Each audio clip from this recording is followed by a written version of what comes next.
toutes et à tous et bienvenue sur ma chaîne La Mère Alex. On se retrouve aujourd'hui pour une vidéo qui change. Ça faisait longtemps que je vous avais pas fait une vidéo un peu billet d'humeur, un peu humour blague.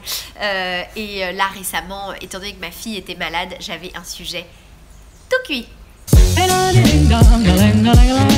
J'avais envie de vous parler de ce moment que nous avons toutes connues quand le soir entre 19h et 20h vous couchez votre enfant et vous mettez votre main sur son front et vous vous dites t'es un peu chaud toi, hein? Vous prenez sa température, il a 38, ça n'augure rien de bon.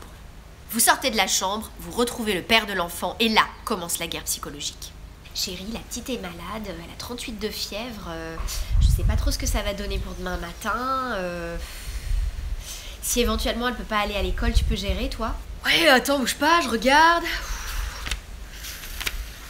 Ouais, alors franchement, il aurait mieux valu que tu me préviennes parce qu'alors demain j'ai une super grosse journée, j'ai 4 réus, 2 entretiens, ça va être chaud quoi. C'est-à-dire que si tu veux, moi j'essaie quand même de planifier au maximum, hein, à peu près tout, mais bon là les maladies c'est quand même, faire rentrer dans un agenda c'est difficile, c'est-à-dire que ça ne s'annonce pas, tu vois quoi.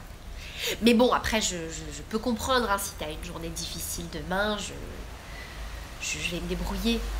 Alors là franchement, si tu peux gérer, ça m'arrange quoi.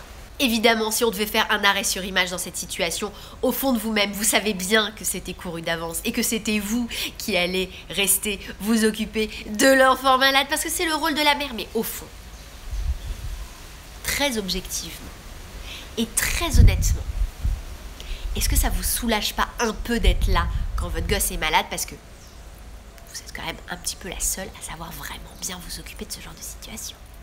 Autre point essentiel, il est également très rare que le père de l'enfant sache localiser le Doliprane.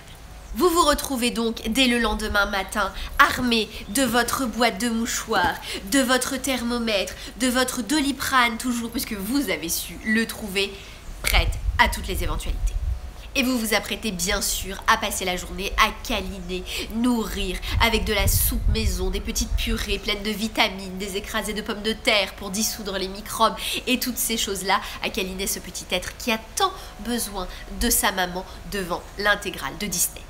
Au cours de la journée, vous vous sentez vaillante et forte et puis vous arrivez même à travailler un petit peu pendant les siestes, pendant les films, tout ça, vous arrivez à vous mettre sur votre ordinateur, à gérer au maximum les tâches les plus importantes de votre journée. Et en fin de journée, quand votre marmot va mieux, ou alors, encore mieux, qu'il a compris qu'il avait affaire à une babysitter gratos, servile et à toute épreuve, et bien là, vous commencez à craquer et vous n'avez qu'une seule hâte, qu'il retourne à l'école.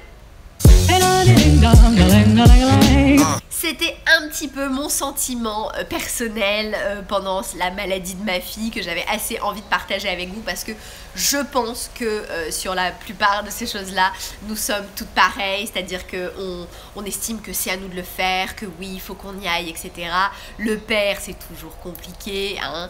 Même s'il dit qu'il est dispo, on sait que c'est compliqué. Au final, on se sent super vaillante, etc. Et puis à la fin de la journée, on est à bout. Hein. On le sait, on l'a vécu, on se connaît. Voilà. Donc n'hésitez pas, si vous avez une autre idée de sujet de ce type-là, dont je pourrais vous parler avec ce ton, si ça vous tente, n'hésitez pas à me le dire en commentaire. Si cette vidéo vous a plu, mettez-lui un petit pouce en l'air. Abonnez-vous à la chaîne si ce n'est pas encore fait. Activez la petite cloche pour être sûr de ne manquer aucune de mes vidéos. Et je vous retrouve très bientôt. Bye bye.